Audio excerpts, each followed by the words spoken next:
आज के अखबार में एक ऐसी खबर निकली है जिसके ऊपर विश्वास करना मुश्किल हो गया है। खबर यह है कि गाजियाबाद में मोहम्मद आमिर और मोहम्मद कैफ ने खुशी जूस कॉर्नर के नाम से दुकान खोल रखा था और उसमें जूस में वो पेशाब मिलाया करते थे। ये खुशी जूस कॉर्नर हिंदू बाहुल्य एरिया में है, जहां हिंदू बहुत सारे रहते हैं। दिन भर वहां ज्यादातर लोग हिंदू ही जूस पीने आते हैं और उस जूस में पेशाब मिलाया करते थे। जब पुलिस ने छापा मारा तो वहां पे लगभग 1 लीटर पेशाब मिली, जिसको थोड़ा थोड़ा करके वो जूस में मिलाते रहते थे। इसके पहले भी बहुत सारी ऐसे खबरें आ चुकी हैं। रोटी पे थूकने की वीडियो आ चुके हैं, थूकने की खबरें आ चुकी हैं। मिठाइयों में पेशाब करने की खबर आ चुकी है। सब्जी और दाल में ढाबों पे लैट्रिन मिलाने की खबर आ चुकी है। सब्जियों के ऊपर पेशाब करने की खबर आ चुकी है। जहां केक बनता है, बिस्किट बनता है, वहां पे उस बिस्किट बनाते समय उस पर थूकने की और पेशाब करने की खबरें आ चुकी है। सवाल यह है कि आखिर ये हो क्यों रहा है? ये पाक नापाक की सोच कहां सिखाई जा रही है? ये हराम और हलाल की सोच कहां सिखाई जा रही है? ये नेक और काफिर वाली सोच कहां सिखाई जा रही है? ये तालीम कहां दी जा रही है कि जो नापाक हैं, जो काफिर हैं, उनके खाने में पेशाब करो, उनके खाने रोटियों पे थूको, उनकी सब्जी में पेशाब करो, उनके चावल दाल में लैट्रिन कर दो? ये कहां सिखाई जा रही है? जानते हैं इसका मूल कारण क्या है? क्योंकि भारत में आज भी गुलामी वाले स्कूल चल रहे हैं। जो मुगल स्कूल खोल के गए थे वो आज भी चल रहे हैं। हमने अपनी गुलामी वाले स्कूलों को बंद ही नहीं किया। न शिक्षा में संस्कार है, न कानून का खौफ है, इसीलिए पेशाब भी मिला रहे हैं, थूक भी मिला रहे हैं, लैट्रिन भी कर रहे हैं, सब जूस में भी मिला रहे हैं, सब्जी में भी मिला रहे हैं, फल में भी मिला रहे हैं, चावल दाल में भी मिला रहे हैं, इसके अलावा आपके सब्जियों पे बिस्किट और केक में भी मिला रहे हैं। समाधान एक ही है कि हम दोबारा फिर से भारत में जो हमारी 16 संस्कार की व्यवस्था थी उसको इंप्लीमेंट करें, इन्फोर्स करें स्कूलों में। आप कितना भी सीसीटीवी लगा लीजिए, आप कितना भी देख रेख कर लीजिए, आप कितना भी वॉच कर लीजिए, लेकिन अगर बच्चे के दिमाग में आ गया कि जो काफिर है उसके खाने में थूकना है, पेशाब मिलाना है, लैट्रिन करना है, तो सोच कभी खत्म नहीं होगी। सोच खत्म करने का दो ही तरीका है, शिक्षा में संस्कार हो और कानून का खौफ है। दुर्भाग्यवश ये जो भारतीय न्याय संहिता है ना, इसमें भी खान पान की वस्तुओं में थूकना, पेशाब करना, लैट्रिन करना, बाथरूम करना, बिस्किट में, सब्जी पे, फल पे, ये कोई सीरियस क्राइम नहीं है। तो 2 तरीका है, शिक्षा में संस्कार हो और कानून का खौफ हो। कानून का खौफ का मतलब जो पेशाब करते हुए मिला, जो लैट्रिन करते हुए मिला, जो थूकते हुए मिला, उसको 10 से 20 साल सजा होगी, उसकी नागरिकता खत्म होगी। जो इस तरीके की नफरत वाली सोच लेके बैठा हुआ है कि हिंदुओं के खाने पीने की वस्तु में पेशाब कर रहा है, थूक रहा है, लैट्रिन कर रहा है, उसकी नागरिकता खत्म करने के लिए कानून होगा, 20 साल जेल में डालने के लिए कानून होगा, तब खौफ पैदा होगा। और ये मुझे समझ में नहीं आता कि हम संविधान की इतनी व्याख्या करते रहते हैं। ये भारत का संविधान है, संविधान कहता, ये भारत का संविधान है, यानी भारत की संस्कृति को प्रमोट करने के लिए है, भारत की परंपराओं को प्रमोट करने के लिए है। भारत में तो सात्विक भोजन का सिस्टम रहा है। भारत में कभी भी आप कोई पुराना एग्जाम्पल बताइए जो खान पान की वस्तु में कोई थूकता हो, पेशाब करता हो, लैट्रिन करता हो, जूस में, फल में, सब्जी में, घी में, बाकी चीज़ों में, और सब कुछ हो रहा है। हम राइट टू एजुकेशन एक्ट है ना, इसमें केवल एक शब्द जोड़ना, इक्वल, तो ये हो जाएगा राइट टू इक्वल एजुकेशन। और जैसे राइट टू इक्वल एजुकेशन हो जाएगा, फिर पूरे देश में आप गुलामी के स्कूल सारे बंद कर सकते हैं। जो मुगलों ने खोला उसको भी बंद कर सकते हैं, जो अंग्रेजों ने खोला वो भी, यानी मिशनरियों को बंद, मिशनरी स्कूल भी बंद कर सकते हैं, मदरसे भी बंद कर सकते हैं। 8वीं तक 1 नेशन 1 सिलेबस लागू कर सकते हैं, 1 नेशन 1 करिकुलम लागू कर सकते हैं, 1 नेशन 1 एजुकेशन बोर्ड लागू कर सकते हैं। आप कहेंगे कि संविधान के आर्टिकल 28 में लिखा हुआ है रिलीजियस बुक नहीं पढ़ाना, तो बिल्कुल सही लिखा हुआ है।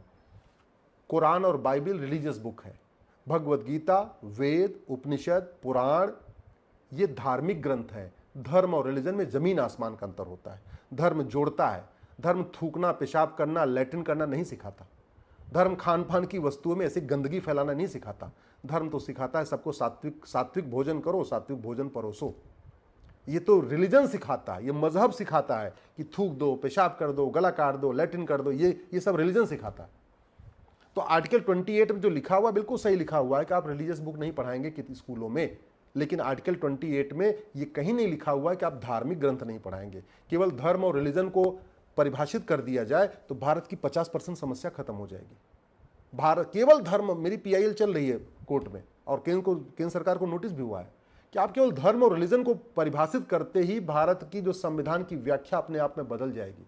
संविधान में जो रिलीजन शब्द उपयोग किया है वो मजहब के लिए उपयोग हुआ है, पंथ के लिए उपयोग हुआ है, धर्म के लिए नहीं। सनातन धर्म सिखाने के लिए संविधान कहीं मना नहीं करता। और धर्म और रिलीजन में जमीन आसमान का अंतर है। अगर भारत में एक रेलवे बोर्ड से पूरे देश में रेलवे चल सकती है, तो वन एजुकेशन बोर्ड से पूरे स्कूल नहीं चल सकते क्या? अगर भारत में वन टैक्स हो सकता है, जीएसटी हो सकता है, उत्तर से दक्षिण, पूर्व से पश्चिम तक सबकी जीएसटी डिफाइन हो सकती है, तो हम एक सिलेबस डिसाइड नहीं कर सकते क्या?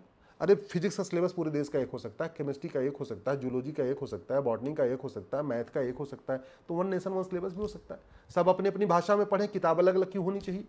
और तीसरी बात सबसे इंपॉर्टेंट, बच्चा माँ के पेट में आता है, वहाँ से उसको संस्कार देने की ज़रूरत है। इसलिए हमारे जो क्या कहते हैं, महर्षि स्वामी दयानंद सरस्वती जी ने इतनी अच्छी की पुस्तक लिखी थी, संस्कार विधि। इसमें 16 संस्कार का वर्णन है। ये हमारे स्कूलों में पढ़ाया नहीं जा रहा है। भैया फसल तब अच्छी होती है ना जब उसका बीज भी अच्छा हो, बाद में जब बीज बड़ा हो तो उसको खाद पानी अच्छी दिया जाए, उसकी सिंचाई के उसको पानी दिया जाए, उसको खाद दिया जाए, उसको निराई किया जाए, उसकी गुड़ाई किया जाए, खरपतवार की सफाई किया जाए, तब वो बीज अच्छा पेड़ बनता है। अगर बीज ही गड़बड़ होगा तो बाद में कितना भी आप खाद पानी दे लो, कितना उसकी निराई गुड़ाई कर लो, वो कभी ठीक नहीं होगा। तो बीज अच्छा हो, व्यक्ति का पेट में अच्छा संस्कार हो। इसलिए हमारे स्वामी दयानंद सरस्वती जी ने कहा था गर्भाधान संस्कार बहुत ज़रूरी है। गर्भाधान संस्कार बंद हो गया, उपनयन संस्कार बंद हो गया, ठीक है, विद्या आरंभ संस्कार बंद हो गया। जितने हमारे 16 संस्कार थे हमने सबको छोड़ दिया। तो अगर भारत सरकार चाहती है कि भारत में सुख शांति आए, समृद्धि आए, नफरत का व्यापार बंद हो, नफरत का कारोबार बंद हो, ये थूकना, पेशाब करना, लैट्रिन करना खान पान में बंद हो, तो सबसे पहले ये स्वामी दयानंद जी की पुस्तक को सभी स्कूलों में अनिवार्य करना चाहिए। और एक बात अच्छी तरीके से समझ लें, ये जो खुशी जूस कॉर्नर वाला, ये मोहम्मद आमिर और मोहम्मद कैफ जो जूस परोस रहा है, ये आपके दिल्ली के जो प्रीमियम एरिया में भी यही होता है, आप भूल जाइए। इसलिए सांसद, विधायक, मंत्री भी समझ लें कि आप लोग भी थूका हुआ, पेशाब किया हुआ जूस पी रहे हैं। सांसद, विधायक, मंत्री, हाई कोर्ट के जज, सुप्रीम कोर्ट के जज भी समझ लें कि जब आप लोग बड़े बड़े होटलों में जा रहे हैं खाना खाने, तो आपके परिवार को भी गंदा खाना मिल रहा है, जूस वाला खाना मिल रहा है, पेशाब वाला खाना मिल रहा है, लैट्रिन वाला मिल रहा है।